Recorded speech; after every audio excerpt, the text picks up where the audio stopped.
Platform पर very welcome all of you. आज हम बात करने वाले हैं सेकंड ग्रेड एसएसटी में जो हमारा सब्जेक्ट वाला जो पोर्शन है उसको, और सब्जेक्ट वाले पोर्शन में हमारा जो पहला चैप्टर है वो है अक्षांश और देशांतर। दोस्तों, अक्षांश और देशांतर से जस्ट पहले हम जानते हैं हमारी पृथ्वी के बारे में कि हमारी पृथ्वी क्या है, कैसी है, और साथ ही हम जानेंगे हमारे पृथ्वी के आकार के बारे में, और उसके बाद हम बात करेंगे अक्षांश और देशांतर पर। तो बस चलिए शुरू करते हैं, देखते हैं हम कि हमारी पृथ्वी का आकार क्या है। सबसे पहले अगर हम बात करते हैं पृथ्वी पर, तो जो हमारी पृथ्वी है वो सौर परिवार का एक ग्रह है। सौर परिवार का एक ग्रह है। दूसरी बात, सौर परिवार का एकमात्र ऐसा ग्रह है जिस पर जीवन संभव है। तो इस पर जीवन संभव है, ठीक है। दूसरी बात, अगर हम पृथ्वी की बात करते हैं तो पृथ्वी को यदि हम दो भागों में बांटना चाहें तो पृथ्वी के हम दो भाग करते हैं, स्थल और जल। यानी हमारी पृथ्वी को दो भागों में बांटा जा सकता है, एक भाग है स्थल और एक भाग है जल। हमारी पृथ्वी पर 71% जो भाग है वो जल से घिरा हुआ है और करीब 29% जो भूभाग है वो स्थल से घिरा हुआ है। अब दोस्तों, यदि हम बात करते हैं पृथ्वी की और उसके अंतरिक्ष से देखे जाने की, तो हमारी जो पृथ्वी है अगर हम उसको अंतरिक्ष से देखते हैं तो जल की अधिकता के कारण हमारी जो पृथ्वी है वो नजर आती है नीले रंग की, और इसी वजह से इसको हम कहते हैं नीला ग्रह।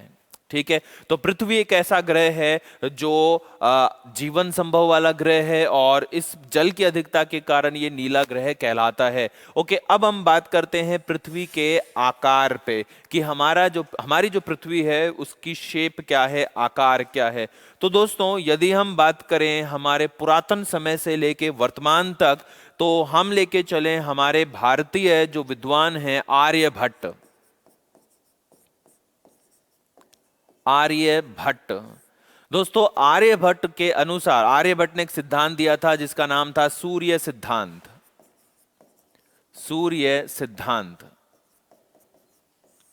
आर्यभट्ट ने सूर्य सिद्धांत दिया था और इस सूर्य सिद्धांत में आर्यभट्ट ने बताया था कि पृथ्वी कैसी दिखती है, गोल दिखती है। बात करते हैं हम आर्यभट्ट के बाद एक और विद्वान है, भारतीय विद्वान है वराहमिहिर। वराहमिहिर, वराहमिहिर ने एक सिद्धांत दिया था जिसका नाम था पंच सिद्धांतिका।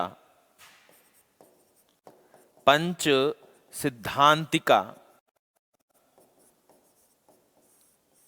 इस पंच सिद्धांतिका में यदि हम बात करते हैं कि पृथ्वी का आकार इन्होंने कैसा बताया, तो इस पंच सिद्धांतिका में उन्होंने भी पृथ्वी का आकार कैसा बताया, गोल बताया। तो पंच सिद्धांतिका में पृथ्वी का आकार कैसा है, गोल। ओके दोस्तों, इसके बाद यदि हम बात करते हैं अन्य जो फॉरेनर विद्वान हैं उनकी, कि वो पृथ्वी के आकार के बारे में क्या कहते हैं, तो जो फॉरेनर विद्वान हैं अगर हम उनकर लेके चलें तो बात आती है पाइथागोरस पे।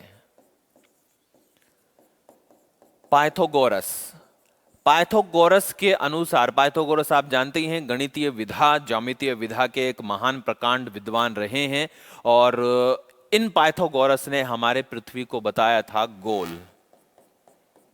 गोल।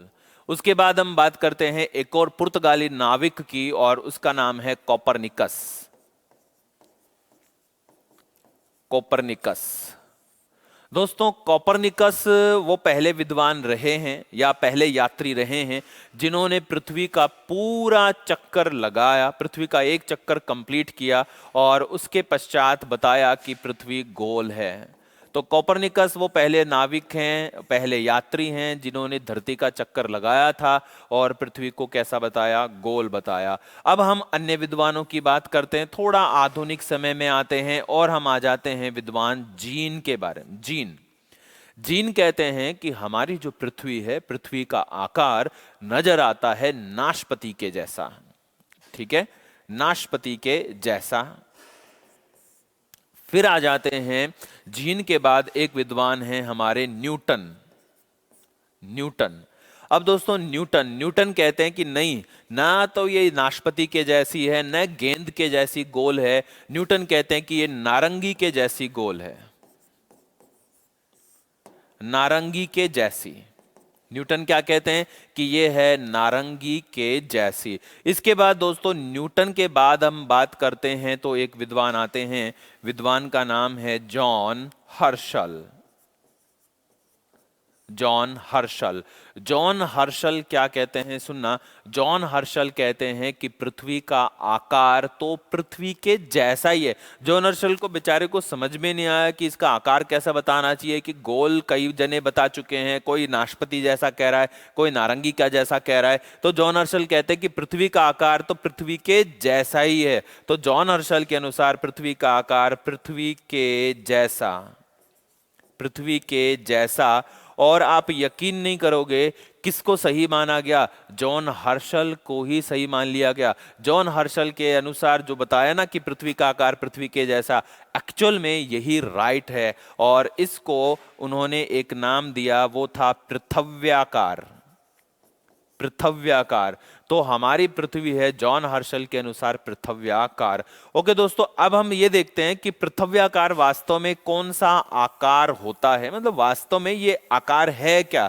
तो पृथव्याकार जो होता है ये होता है हमारे ध्रुवों से चपटा, ऐसा सा कुछ ऐसी आकार की होती है हमारी पृथ्वी, जो हम जिसको स्फीयर कहते हैं, गोला कहते हैं। ये गोला नहीं है वास्तव में, ये है गोलाभ। तो हमारी जो पृथ्वी है वो क्या है, वास्तव में एक गोलाभ है। ठीक है, गोलाभ है, जिसको हम भू आभ भी कह सकते हैं, भू आभ, या हम कहते हैं पृथव्याकार। और पृथव्याकार को इंग्लिश में बोला जाता है जियोड। तो हमारी जो पृथ्वी है वो जियोड की भांति है। और जियोड की भांति है तो हमारी जो पृथ्वी है वो क्या है, ध्रुवों से तो चपटी, ध्रुवों से चपटी। ठीक है, और पूरब और पश्चिम की ओर उभरी हुई, पूर्व एवं पश्चिम की ओर उभरी हुई, ऐसी नजर आती है दोस्तों हमारी पृथ्वी। ठीक है, ये ध्यान रखना है। अब हम ये बात करते हैं कि पृथ्वी ध्रुवों से चपटी क्यों है। ठीक है भाई, वास्तव में पृथ्वी का आकार तो हमें मिल गया है। अब ये जानना है कि हमारी जो पृथ्वी है वो ध्रुवों से चपटी क्यों है।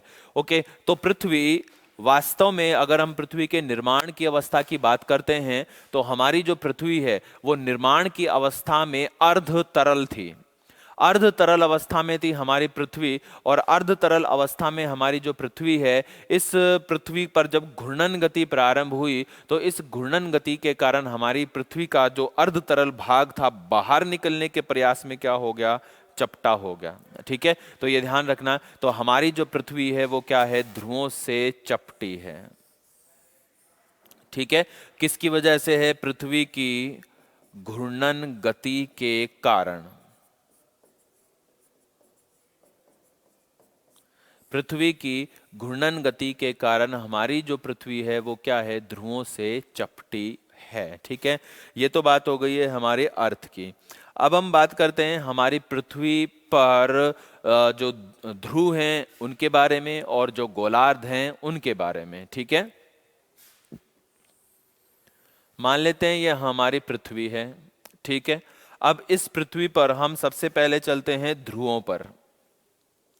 तो हमारी जो पृथ्वी है इस पर दो ध्रुव हैं, एक उत्तर और एक दक्षिण।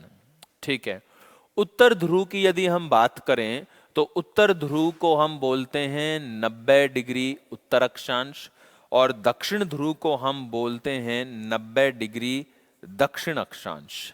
ठीक है, अब उत्तर ध्रुव का निर्धारण किसने किया, कैसे पता चलता है कि यहां पे उत्तर ध्रुव है। तो उत्तर ध्रुव का निर्धारण यहां लिखता हूं मैं, उत्तर ध्रुव का निर्धारण ये किया या होता है किसके द्वारा, ध्रुव तारे के द्वारा, ध्रुव तारे के द्वारा। यानी दोस्तों हम कह सकते हैं, क्या कह सकते हैं, ये कह सकते हैं कि उत्तर ध्रुव के शीर्ष पर, उत्तर ध्रुव के शीर्ष पर चमकता है ध्रुव तारा, जिसको हम पोलर स्टार कहते हैं। पोलर स्टार उत्तर ध्रुव के शीर्ष पर चमकता है। अब आते हैं हम दक्षिण ध्रुव पर। तो यदि दोस्तों दक्षिण ध्रुव की बात करते हैं तो दक्षिण ध्रुव पर जो तारा चमकता है वो चमकता है सदर्न क्रॉस तारा। सदर्न, सदर्न का मतलब होता है दक्षिणी, तो सदर्न क्रॉस तारा, ठीक है, ये यहाँ पे दक्षिण ध्रुव के शीर्ष पर चमकता है। तो उत्तर ध्रुव के शीर्ष पर ध्रुव तारा और दक्षिण ध्रुव के शीर्ष पर सदर्न क्रॉस तारा या केवल क्रॉस तारा हम कह सकते हैं। तो ध्रुव तारे और क्रॉस तारे के द्वारा हमारे उत्तर ध्रुव और दक्षिण ध्रुव का क्या होता है, निर्धारण होता है। ठीक है, यह ध्यान रखना है। ओके दोस्तों, अब हम पृथ्वी पे दो ध्रुवों के साथ बात करते हैं गोलार्ध की, कि हमारी पृथ्वी पर गोलार्ध कितने हैं। तो दोस्तों सबसे पहले हम बात करते हैं भूमध्य रेखा। भूमध्य रेखा होता है 0 डिग्री अक्षांश। ठीक है, 0 डिग्री अक्षांश हम इसको बोलते हैं भूमध्य रेखा को। और भूमध्य रेखा वह रेखा होती है जो पृथ्वी को दो बराबर भागों में विभाजित करती है। दो बराबर भाग में एक तो हो गया हमारा उत्तरी गोलार्ध भूमध्य रेखा के उत्तर में, और एक हो गया हमारा दक्षिणी गोलार्ध यानी कि दक्षिण गोलार्ध।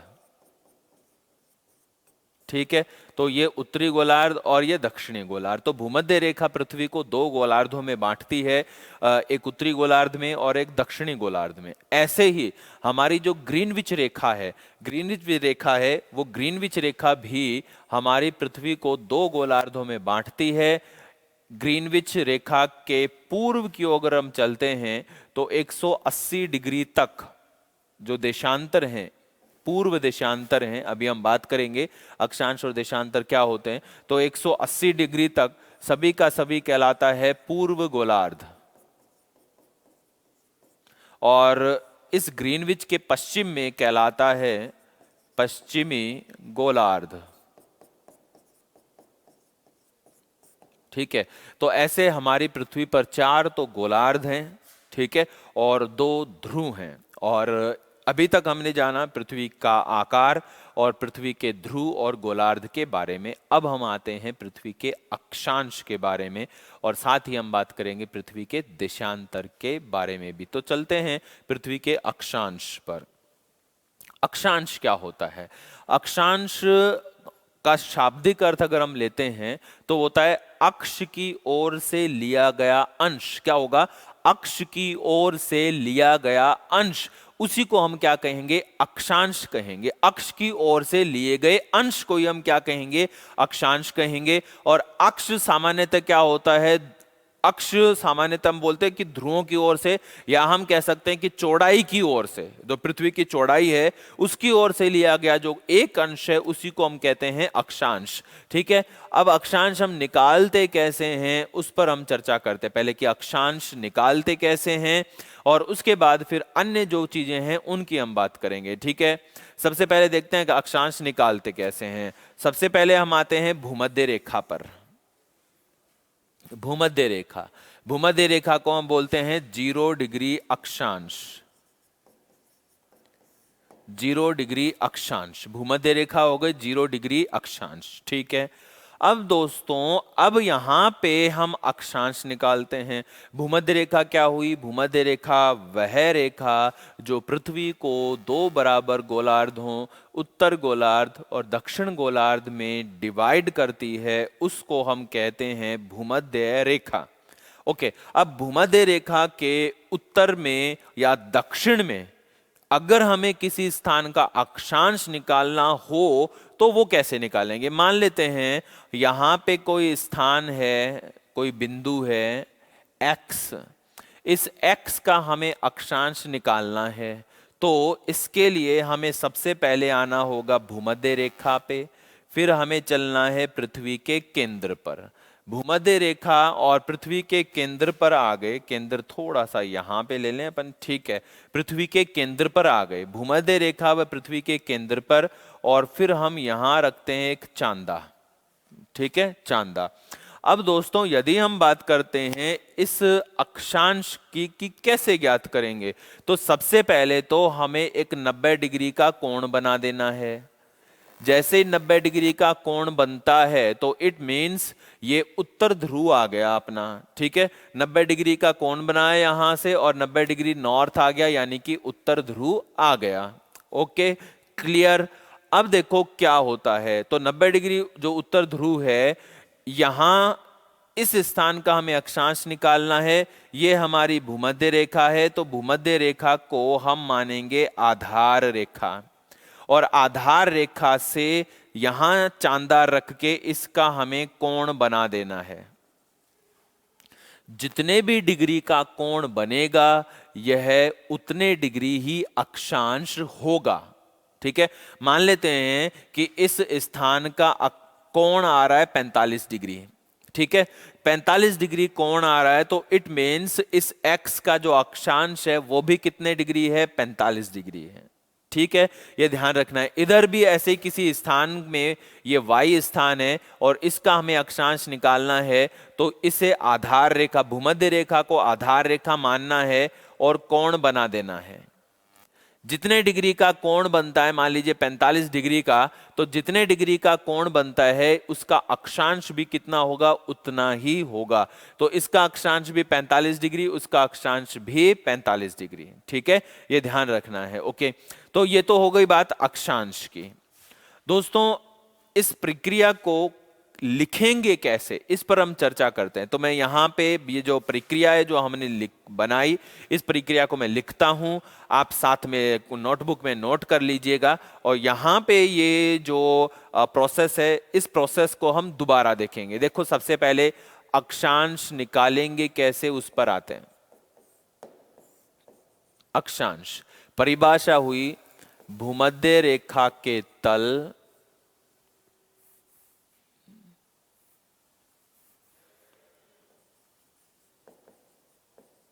भूमध्य रेखा के तल एवं पृथ्वी के केंद्र से, ध्यान से देखना, भूमध्य रेखा के तल व पृथ्वी के केंद्र से किसी स्थान की कोणीय दूरी, किसी स्थान की कोणीय दूरी उस स्थान का अक्षांश कहलाती है। उस स्थान का अक्षांश कहलाती है, यह ध्यान रखना है। अब इस परिभाषा को यहां पे डायग्राम पे अप्लाई करते हैं, ठीक है। क्या है, ध्यान से देखना। भूमध्य रेखा के तल, ये रहा भूमध्य रेखा का तल, यहां पे आ गए भूमध्य रेखा के तल। अब पृथ्वी के केंद्र से, वो पृथ्वी का केंद्र, भूमध्य रेखा का तल व पृथ्वी का केंद्र, यहां से किसी स्थान की कोणीय दूरी, यहां ये एक स्थान है, इसकी हमने कोणीय दूरी ले ली।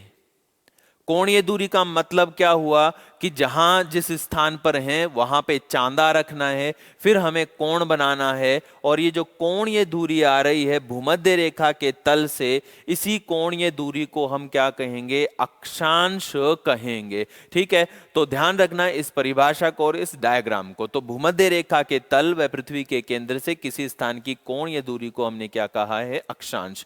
अब दोस्तों ये जो प्रोसेस है, अक्षांश ज्ञात करने की जो प्रोसेस है, ये कागज पे करना तो बेहद आसान है, लेकिन ग्लोब पर, विश्व मानचित्र में ये प्रोसेस हम कैसे करेंगे, ठीक है। ना तो हमारे पास इतना बड़ा चांदा है, ना स्केल है। ऐसे में ये जो प्रोसेस है, ये प्रोसेस एक यंत्र के माध्यम से की जाती है। यंत्र कौन सा, फिर याद रखना है, यंत्र है सेक्सटेंट। सेक्सटेंट यंत्र है जिसके माध्यम से हम पूरी पृथ्वी पर किसी भी स्थान का अक्षांश ज्ञात कर सकते हैं, ठीक है। याद रहेगा, बिल्कुल याद रखना ही है। ओके, सेक्सटेंट यंत्र के माध्यम से। ओके, अब बात आती है कि अक्षांश की जो कोणीय दूरी है वो ज्ञात कहां से करते? एक क्वेश्चन आता है, क्वेश्चन मैं आपको एक्सप्लेन करता हूं। अक्षांश अक्षांश वह कोणीय दूरी है जिसका निर्धारण किया जाता है, जिसका निर्धारण किया जाता है। अक्षांश वह कोणीय दूरी है जिसका निर्धारण किया जाता है कहां से? पहला ऑप्शन हमें मिलता है भूमध्य रेखा से, दूसरा ऑप्शन हमें मिलता है पृथ्वी के केंद्र से, तीसरा ऑप्शन हमें मिलता है ध्रुवों से, और चौथा ऑप्शन मान लीजिए कहीं से भी, कहीं से भी। अब यहां यह देखना है कि अक्षांश वह कोणीय दूरी है जिसका निर्धारण किया जाता है कहां से। कुछ कहते हैं इसका आंसर कि भूमध्य रेखा होता है, कुछ कहते हैं कि पृथ्वी के केंद्र से होता है। ठीक है, इन दोनों में ही कंफ्यूजन है। एक्चुअल में आपको मैं बताऊं कि ये जो कोणीय दूरी है इसका निर्धारण जो हम करते हैं वो भूमध्य रेखा के तल व पृथ्वी के केंद्र से करते हैं, किसी एक जगह से नहीं। लेकिन उसके बावजूद यदि ये दोनों एक साथ आ जाएं ऑप्शन में कि ये दूरी का निर्धारण हम कहां से करते हैं, तो इस दूरी का निर्धारण हम करेंगे पृथ्वी के केंद्र से। कैसे? यहां पे हमने चांदा रखा है और ये जो कोण है या 45 डिग्री का जो कोण आया है, ये कोण का निर्धारण कहां से होता है? पृथ्वी के केंद्र से ही होता है। ठीक है, ये ध्यान रखना है। तो इस दूरी का निर्धारण, इस दूरी का जो आंकलन है वो कहां से किया जाता है? पृथ्वी के केंद्र से।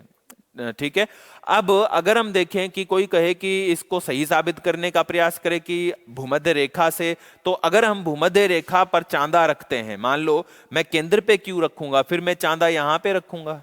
ठीक है, यहां से हम कोण बनाते हैं, 90 डिग्री का की कोणीय दूरी मैं लूंगा, 90 डिग्री की जो कोणीय दूरी मैंने ली, तो 90 डिग्री की जो कोणीय दूरी है वो तो यहीं पे आ गई। तो क्या यहां पे ध्रुव हो गया? क्या पॉसिबल है? नहीं ना। ना, तो हम ध्यान रखना है कि हमेशा अक्षांश की जो कोणीय दूरी है वो निर्धारित होती है कहां से? भूमध्य रेखा के तल से एवं पृथ्वी के केंद्र से।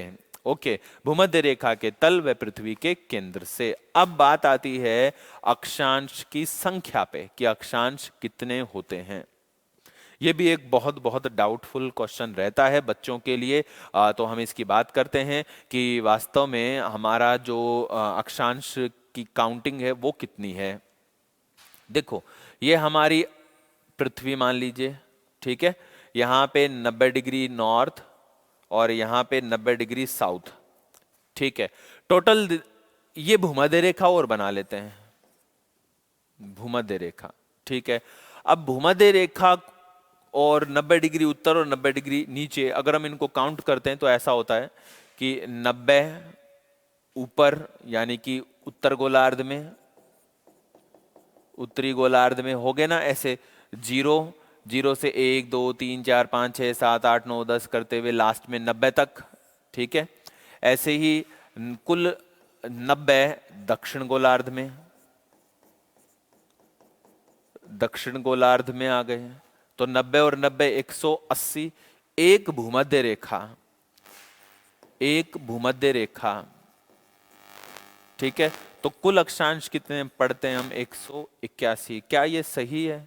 क्या कुल अक्षांश 181 है? क्या बताओ जरा।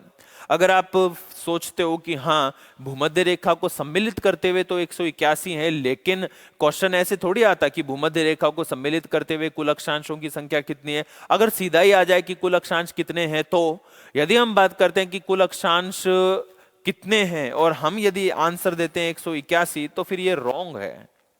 क्यों है रॉन्ग? कि यदि आप इतने इतने जोन में 90 ध्रुव से लेके ध्रुव तक अगर 181 अक्षांश मान लेते हैं तो फिर ये गलत हो गया। क्यों गलत हो गया? क्योंकि फिर देखो आप 90 90 180, इधर 180 इधर 180, तो 360 होते हैं। और पृथ्वी जो है एक वृत्त है, और वृत्त के जो अंश होते हैं वो 360 ही हो सकते हैं, 360 से ज्यादा अंश नहीं होते हैं। ठीक है, ऐसे में यदि हम बात करते हैं इस अक्षांश की काउंटिंग को लेकर, तो 180 ही अक्षांश इस साइड में लिखे जा सकते हैं, बनाए जा सकते हैं। और वैसे भी अक्षांश की यदि परिभाषा को देखो आप, तो अक्षांश है कोणीय दूरी, है ना, कोणीय दूरी है, ना कि कोण। कोणीय दूरी, पृथ्वी के केंद्र और भूमध्य रेखा के तल से कोणीय दूरी को हम अक्षांश कहते हैं। पृथ्वी भूमध्य रेखा के तल, भूमध्य रेखा तो एक आधार रेखा है ना, भूमध्य रेखा तो क्या है, एक आधार रेखा है, और 0 डिग्री का कोई कोण नहीं होता है। 0 डिग्री का कोई कोण होता है क्या? नहीं होता है। 0 डिग्री के हम कोण को मानते ही नहीं है। कोई फ्लैट है और कहा जाए कि ये 0 डिग्री, नहीं, कोण तब बनता है जब ढाल 1 डिग्री, 2 डिग्री, 3 डिग्री, 4 डिग्री तक ऐसे जाता जाए, तब कोण बनते हैं, अदरवाइज कोण नहीं बनते हैं। कोण को हम रिप्रेजेंट ही ऐसे करते हैं, कोण ऐसे प्रेजेंट किया जाता है क्या कभी? कभी भी नहीं ना। ठीक है, तो कोण ऐसे बनते हैं, और ये है कोणीय दूरी। तो कोणीय दूरी को हम कहते हैं, और भूमध्य रेखा एक आधार रेखा है। ऐसे में अगर आप 181 कर दोगे काउंटिंग में, तो आपका जो ध्रुव है वो 90 पे नहीं 91 पे चला जाएगा फिर। ठीक है, ध्यान रखना है। तो अक्षांशों की कुल संख्या होती है 180। ठीक है, हम इसको ऐसे भी लिख सकते हैं, लेकिन फिर भी आप अगर भूमध्य रेखा को शामिल करते हुए लिखते हैं, तब हम 181 पढ़ेंगे कि भूमध्य रेखा को सम्मिलित करते हुए कुल अक्षांश कितने हैं, तो 181 हैं। अदरवाइज हम पढ़ते हैं कि कुल अक्षांश कितने हैं, तो 180 हैं। अब यदि हम बात करते हैं क्या अक्षांश की बात करें कि कैसे लिखे जाते हैं इनको, तो इनको ऐसे भी लिखा जाता है कि 1 डिग्री के अंतराल पर कुल अक्षांश की संख्या, तो 1 डिग्री के अंतराल पर कुल अक्षांश की संख्या होती है, वो है 180। ठीक है, 1 डिग्री के अंतराल पर कुल अक्षांश कितने हैं? 180 होते हैं। ठीक है ना, ये ध्यान रखना है। ओके, तो ये तो बात हो गई है कुल अक्षांश की। अभी भी अगर आपको नहीं समझ में आया तो मैं एक और तरीका बताता हूं, देखना।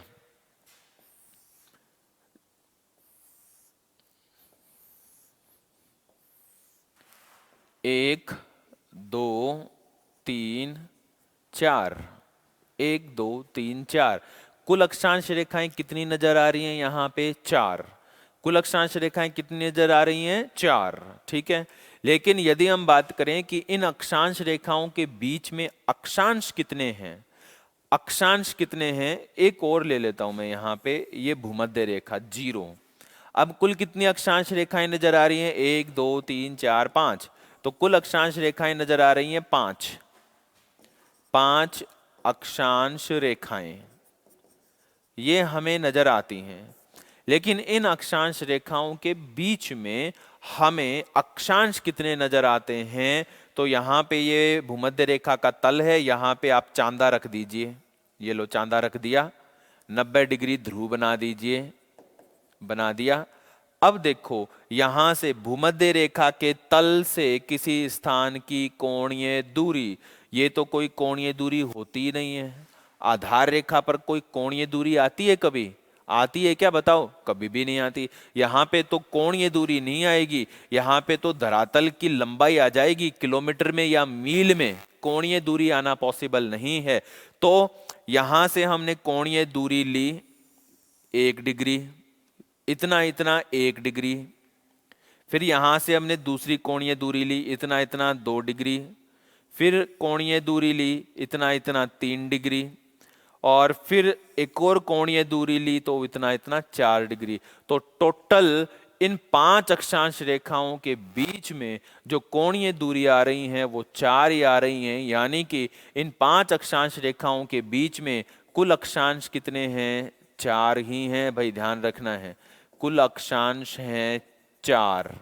5 अक्षांश रेखाओं के बीच में कुल अक्षांश हैं 4। तो यहाँ पे याद रखना है भाई आपको कि कुल अक्षांशों की संख्या होती है 180। 180। फिर भी एग्जाम में ऐसे ही अगर पूछ ले कि 1 डिग्री के अंतराल पर, 1 डिग्री के अंतराल पर कुल अक्षांशों की संख्या कितनी है, तब आपको बताना है 180 है। लेकिन ऐसे पूछे कि भूमध्य रेखा को शामिल करते हुए कुल अक्षांश कितने हैं, तब आप आंसर दे सकते हो कि हाँ 181 हैं। भूमध्य रेखा यानी आधार रेखा को भी हम एक आंसर मानते हैं, 0 डिग्री अक्षांश एक अक्षांश मानते हैं। ठीक है, ये ध्यान रखना है। ये तो बात हो गई अक्षांशों की कुल संख्या। ठीक है, ध्यान रखना है आपको। अक्षांश मैंने आपको बता दिया, अक्षांश क्या होता है, भूमध्य रेखा के तल व पृथ्वी के केंद्र से किसी स्थान की कोणीय दूरी होती है। ओके, ये परिभाषा है ही कि भूमध्य रेखा के तल व पृथ्वी के केंद्र से किसी स्थान की कोणीय दूरी, इस पे फोकस करना है। कोणीय दूरी ये होती है, भूमध्य रेखा पर कोई कोणीय दूरी नहीं होती है। राइट, आगे बढ़ते हैं नेक्स्ट पे हम आगे बढ़ते हैं। अब हम बात करते हैं अक्षांश रेखाओं की, कि अक्षांश रेखाएं क्या होती हैं। ठीक है, देखना, ये हमारी भूमध्य रेखा, भूमध्य रेखा को हम 0 डिग्री अक्षांश मानते हैं, भूमध्य रेखा को हम 0 डिग्री अक्षांश मानते हैं। ठीक है, और 0 डिग्री अक्षांश मीन्स वह रेखा जो पृथ्वी को 2 गोलार्धों में विभाजित करती है, उत्तर गोलार्ध और दक्षिण गोलार्ध। यहाँ से हम पृथ्वी के केंद्र पर आते हैं, चांदा रखते हैं और किसी भी स्थान की कोणीय दूरी बना देते हैं। मान लीजिए 45 डिग्री आती है, और इधर भी हमने एक कोणीय दूरी ली, इसकी भी 45 डिग्री आती है, और इधर भी 45 है, इधर भी 45 है। यहाँ से शुरू करके पूरी पृथ्वी पर इसको मिलाते हुए पूरी पृथ्वी पर यदि एक रेखा खींच दी जाए, एक अलग कलर से खींच लेते हैं इसको, इस 45 डिग्री से होते हुए समस्त पृथ्वी पर 45 डिग्री के एंगल को ही कोणीय दूरी मानते हुए एक रेखा खींची जाए, तो वो जो रेखा बनेगी वो रेखा क्या होगी, अक्षांश रेखा होगी। ये ध्यान रखना है। यानी अक्षांश रेखा को हम परिभाषित कैसे कर सकते हैं, अक्षांश रेखा को हम परिभाषित कर सकते हैं कि समान अक्षांशों को मिलाने वाली वह काल्पनिक रेखा जो भूमध्य रेखा के समांतर खींची होती है, अक्षांश रेखा कहलाती है। याद रखना है। दोबारा बोलता हूं, क्या समान अक्षांशों को मिलाने वाली वह काल्पनिक रेखा जो पृथ्वी को 2 बराबर जो भूमध्य रेखा के समांतर होती है, उसी को हम क्या कहते हैं, अक्षांश रेखा कहते हैं। अब हम बात करते हैं अक्षांश रेखाओं की संख्या पे। ध्यान रखना है, भूमध्य रेखा एक अक्षांश रेखा तो है, बट एक अक्षांश नहीं है। ठीक है, कोणीय दूरी नहीं है। हम इसको एक अक्षांश रेखा के रूप में तो काउंट करते हैं, भूमध्य रेखा को हम एक अक्षांश रेखा के रूप में तो काउंट करते हैं।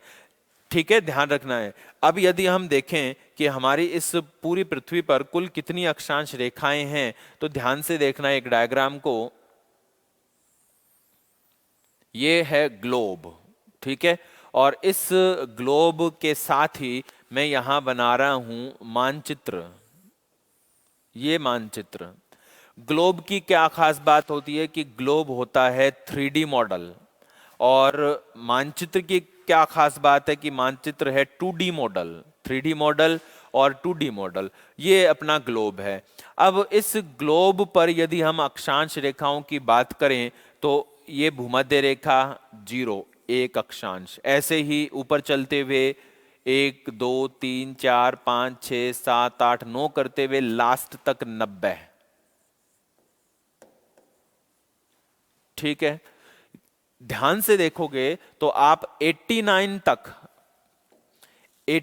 तक तो आपको रेखाएं मिलेंगी, 89 रेखा के रूप में मिलेगा। लेकिन जैसे ही 90 डिग्री नॉर्थ पर आ गए तो ये रेखा के रूप में नहीं है। ग्लोब पर 90 डिग्री जो उत्तर अक्षांश और 90 डिग्री जो दक्षिण अक्षांश है, वो रेखाओं के रूप में ना होकर यहां सिर्फ एक बिंदु मात्र है।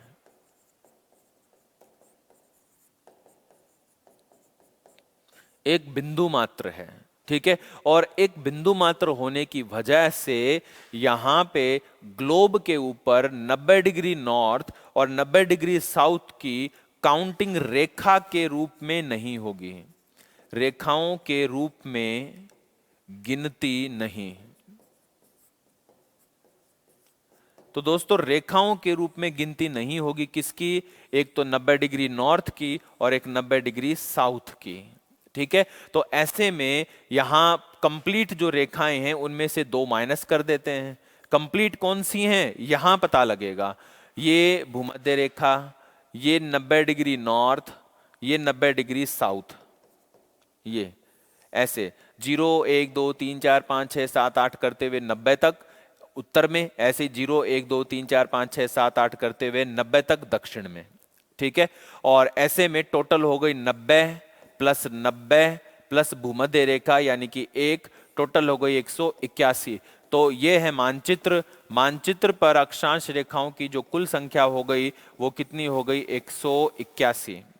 लेकिन यदि हम ग्लोब पर देखते हैं तो ग्लोब पर 90 डिग्री नॉर्थ और 90 डिग्री जो साउथ है, 90 डिग्री नॉर्थ और 90 डिग्री जो साउथ है, ये क्या हैं, ये रेखाओं के रूप में नहीं है, ये एक बिंदु के रूप में है, केवल एक बिंदु के रूप में है। और इस वजह से इनको हम काउंटिंग नहीं करेंगे, इनकी हम काउंटिंग नहीं करेंगे और सामान्यतः ये गिने जाएंगे सिर्फ किस रूप में, एक बिंदु के रूप में। अतः ग्लोब पर अक्षांश रेखाओं में से 181 में से इन दोनों को माइनस कर दोगे तो बच जाएगा 179।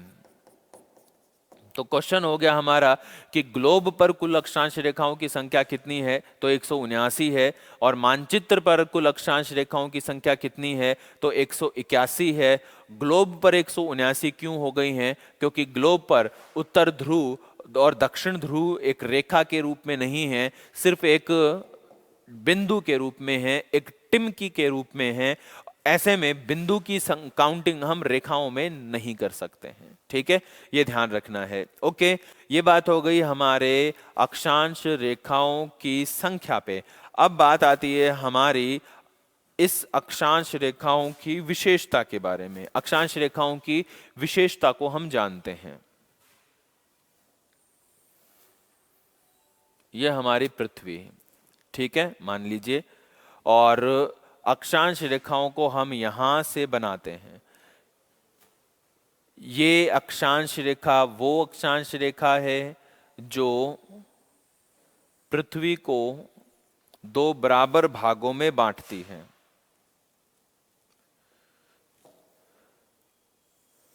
पृथ्वी को दो बराबर भागों में बांटती है। ठीक है, इसको हम बोलते हैं 0 डिग्री अक्षांश रेखा। ठीक है, अब इस 0 डिग्री अक्षांश की खास बात क्या है, समस्त अक्षांश रेखाएं जो होती हैं जिस स्थान से शुरू होती हैं उसी स्थान पर वापस आती है। मतलब मान लीजिए ये यहां से शुरू हुई और पूरी पृथ्वी की परिधि बनाई और परिधि बना के वापस इसी स्थान पर आ गई। यानी कि हम देखते हैं कि हमारी जो अक्षांश रेखाएं होती हैं वो एक कंप्लीट सर्कल बनाती हैं, एक वृत्त बनाती हैं, पूरा वृत्त बनाती हैं। जैसे ये हमारी अर्थ है, ठीक है, इस अर्थ पे यदि हमें अक्षांश रेखाएं खींचनी है तो हम यहां से मान लीजिए शुरू करते हैं, तो यहां से ये कंप्लीट राउंड करते हुए यहीं आके खत्म होती है, जहां से शुरू वहीं पे आके खत्म। ठीक है, इसलिए हम कह सकते हैं कि हमारी जो अक्षांश रेखाएं होती हैं वो संपूर्ण पृथ्वी पर खींची हुई होती हैं एक वृत्त के रूप में। ठीक है, तो पहली विशेषता यहां पे लिखते चलते हैं। पहली विशेषता, अक्षांश रेखाएं वृत्ताकार होती हैं, वृत्ताकार होती हैं। अक्षांश रेखाएं वृत्ताकार होती हैं, पहली विशेषता। अब यहां ये देखने वाली बात है कि क्या सभी अक्षांश रेखाएं वृत्ताकार होती हैं? है ना। ये देखने वाली बात है और इंपॉर्टेंट क्वेश्चन है यहाँ पे कि क्या सभी अक्षांश रेखाएं वृत्ताकार होती हैं। जब हम इस बात को देखते हैं तो ऐसा नहीं है, सभी अक्षांश रेखाएं वृत्ताकार नहीं होती हैं। ठीक है, फिर कौन सी अक्षांश रेखाएं वृत्ताकार नहीं होती हैं, तो अभी पता चलता है। देखो, इन सभी अक्षांश रेखाओं को यदि आप ग्लोब पर बनाते जाएंगे, कंप्लीट बनाते जाएंगे, 0 1 2 3 4 5 6 करते हुए जब 90 पर आएंगे, 189 तक तो हमारी अक्षांश रेखा बन जाएगी। ठीक है, लेकिन जैसे ही हम ध्रुव पर आएंगे तो ध्रुव सिर्फ क्या है, एक बिंदु के रूप में ही है ना। ध्रुव क्या है, एक बिंदु के जैसा ही है, ध्रुव एक बिंदु के जैसा है। यूं मान लो ये 189 और ये 90, यानी ये 89 और ये 90, ये तो 89 वाली और ये 90 वाली। तो 90 जो डिग्री होता है ये क्या होता है, एक बिंदु ही होता है। ठीक है, तो हम उस बिंदु की काउंटिंग वृत्त में तो नहीं कर सकते ना भाई, ये है बिंदु और ये है वृत्त। ठीक है, अब दो बिंदु निकाल दो, एक तो उत्तर ध्रुव वाला बिंदु निकाल दो, एक दक्षिण ध्रुव वाला बिंदु निकाल दो। इसलिए एक क्वेश्चन बन जाता है यहाँ पे कि इस पृथ्वी पर कुल अक्षांशीय वृत्त कितने हैं, कुल अक्षांशीय वृत्त कितने हैं। तो दो वृत्त माइनस करने, 90 डिग्री उत्तर और 90 डिग्री दक्षिण, तो ये वृत्ताकार नहीं होते हैं। ये कैसे होते हैं, सिर्फ एक बिंदु होते हैं। तो यहां पे दूसरी विशेषता आ गई कि कुल अक्षांशीय वृत्त,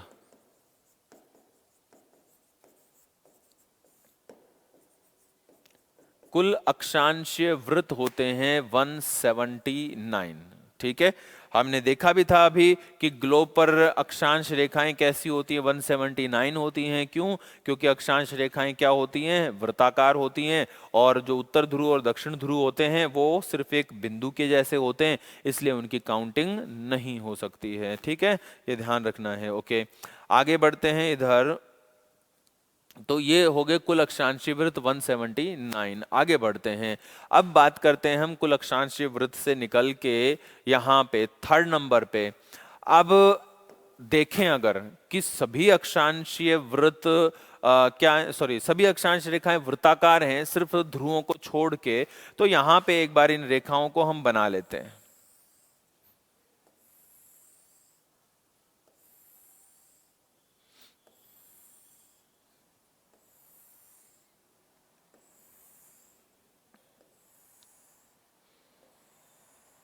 ये देखो, ये हमने अक्षांशीय वृत्त बना लिए हैं, ऐसे ही नीचे भी बन जाते हैं।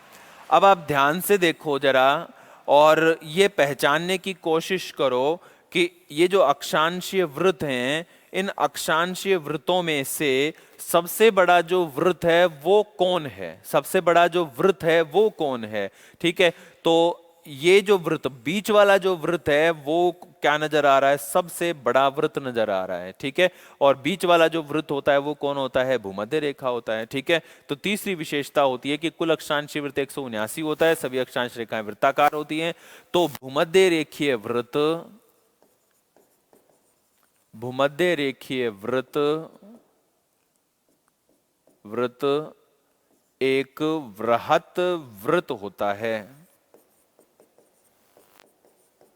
वृहत वृत्त होता है। भूमध्य रेखीय वृत्त क्या होता है, एक वृहत वृत्त होता है। ठीक है, अब कितना वृहत होता है पहले इसको कंप्लीट कर लेते हैं कि भूमध्य रेखीय वृत्त एक वृहत वृत्त होता है एवं अन्य अक्षांशीय वृत्त,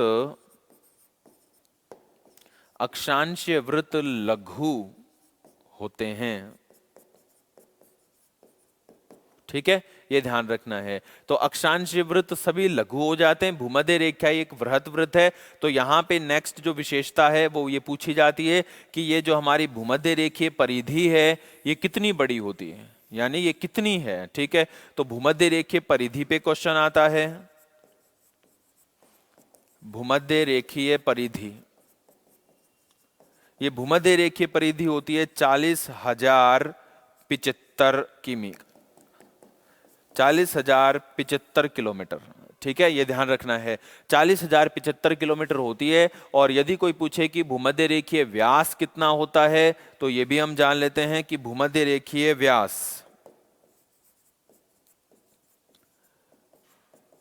भूमध्य रेखीय व्यास ये होता है 12,756 किलोमीटर।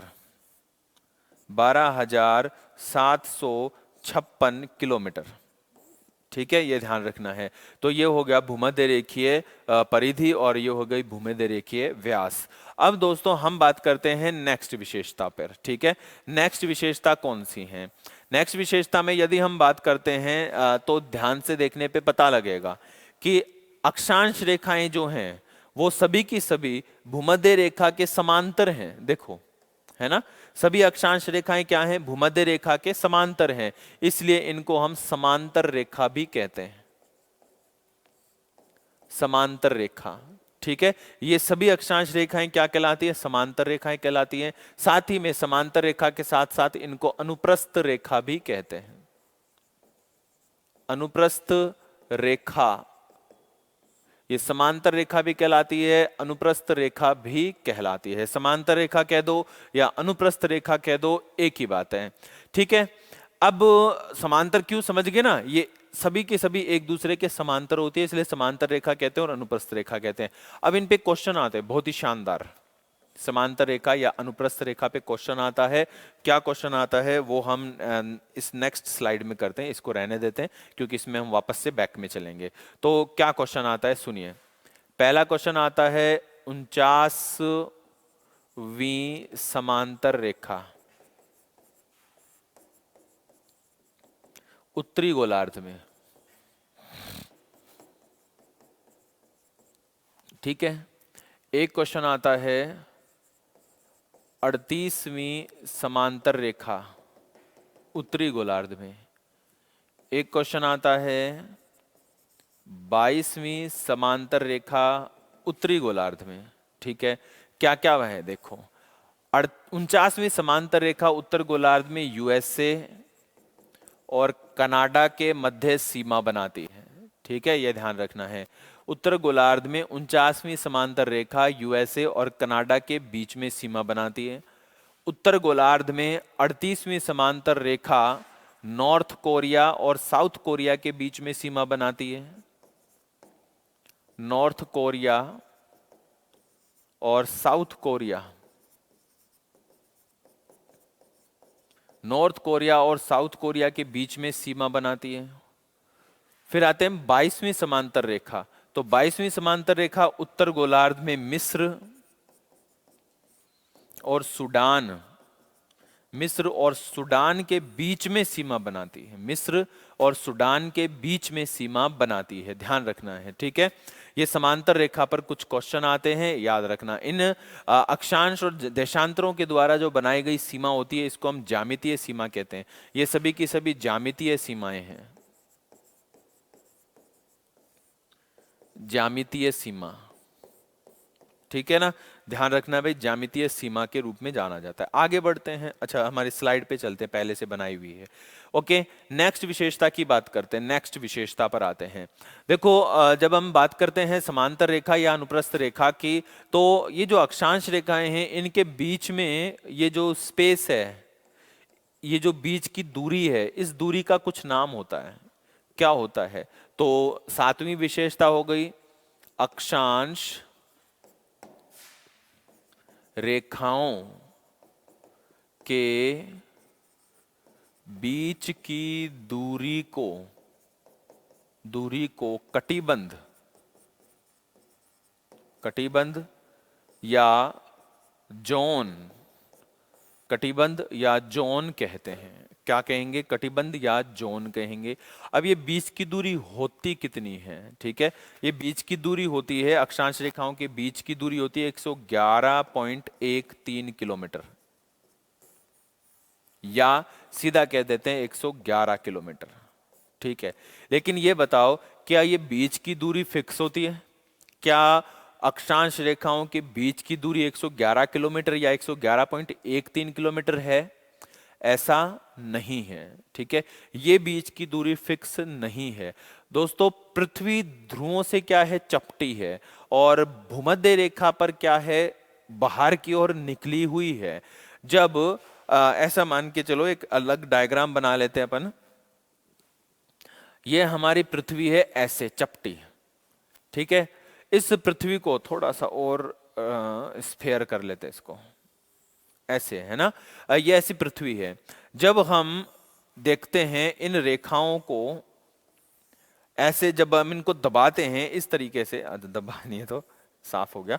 जब हम इनको ये दबाते हैं तो ये जो दो रेखाएं हैं, अक्षांश रेखाएं, ये क्या होती है, एक दूसरे के पास आ जाती हैं, ठीक है। इस पृथ्वी के दबाने से दो अक्षांश रेखाएं एक दूसरे के पास आ जाएंगी और ध्रुवों से ये फैल जाएंगी। ध्रुवों की तरफ से ये फैल जाएंगी तो बीच की दूरी थोड़ी बढ़ जाती है, और भूमध्य रेखा के निकट ये दबाने से पास आ जाती है तो बीच की दूरी थोड़ी घट जाती है, ठीक है। अब कितनी कितनी रह जाती है तो इसको हम लिख लेते हैं, देख लेते हैं कि अपनी जो बीच की दूरी है अपने भूमध्य रेखा पर, यहां पे भूमध्य रेखा के निकट जो बीच की दूरी होती है वो होती है 110.569 किलोमीटर। 110.569 किलोमीटर होती है, 110.569 किलोमीटर। और यदि हम बात करते हैं कि ध्रुवों के निकट ये दूरी कितनी होती है, तो ध्रुवों के निकट ये जो दूरी है ये बढ़ जाती है और बढ़कर हो जाती है 111.7 किलोमीटर। 111.7 किलोमीटर हो जाती है। तो ध्रुवों पर यह दूरी बढ़ जाती है और 111.7 किलोमीटर हो जाती है, और भूमध्य रेखा के निकट ये दूरी थोड़ी कम हो जाती है और दूरी कम होकर रह जाती है 110.569 किलोमीटर। 110.569 किलोमीटर, ठीक है। ये ध्यान रखना है आपको, ये अक्षांश रेखाओं के बीच की दूरी है, ठीक है। ये समांतर रेखाएं भी कहते हैं, अनुप्रस्थ रेखाएं भी कहते हैं। तो कॉमनली ये अक्षांश रेखाओं की कुछ विशेषताएं हो गई। अब दोस्तों, ये जो अक्षांश रेखाएं हम पढ़ रहे हैं, इन अक्षांश रेखाओं में से कुछ अक्षांश रेखाएं ऐसी हैं जिनके नाम हैं, जिनको नाम दिए गए हैं। क्या नाम दिए गए हैं और वो कौन सी हैं?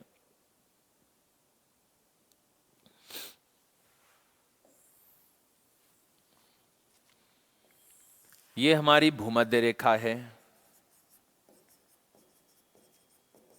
हम अब इसको रेखा बोलते ही हैं, वास्तव में ये वृत्त है तो इसको वृत्त कहना चाहिए। ये है भूमध्य रेखीय वृत्त, क्योंकि जब हम मानचित्र पर देखते हैं तो वृत्त नहीं बनता ना, वृत्त बनता है सदैव ग्लोब पर। तो हम इसको मानचित्र पर क्या कहेंगे, रेखा, और ग्लोब पर जब हम कहेंगे तो इसको कहेंगे वृत्त, ठीक है। ये होता है 0 डिग्री अक्षांश। उसके बाद आती है बात 23.5 डिग्री नॉर्थ। 23.5 डिग्री नॉर्थ, इसको हम बोलते हैं कर्क वृत्त। कर्क वृत्त। उसके बाद आता है 66.5 डिग्री नॉर्थ। 66.5 डिग्री नॉर्थ, इसको हम बोलते हैं आर्कटिक वृत्त। आर्कटिक वृत्त, ठीक है। ऐसे ही नीचे हैं, नीचे हैं 23.5 डिग्री साउथ में, इसको हम बोलते हैं मकर व्रत। फिर आ जाता है नीचे 66.5 डिग्री साउथ में, इसको हम बोलते हैं अंटार्कटिक व्रत। अंटार्कटिक व्रत, ठीक है। ये अक्षांश रेखाएं हैं जिनके नाम हैं। और दोस्तों एक बात याद रखना, ये सभी की सभी जो अक्षांश रेखाएं हम पढ़ रहे हैं इनको हम बोलते हैं प्रधान अक्षांश। प्रधान अक्षांश, या इनको कहा जाता है प्राइम लैटिट्यूड।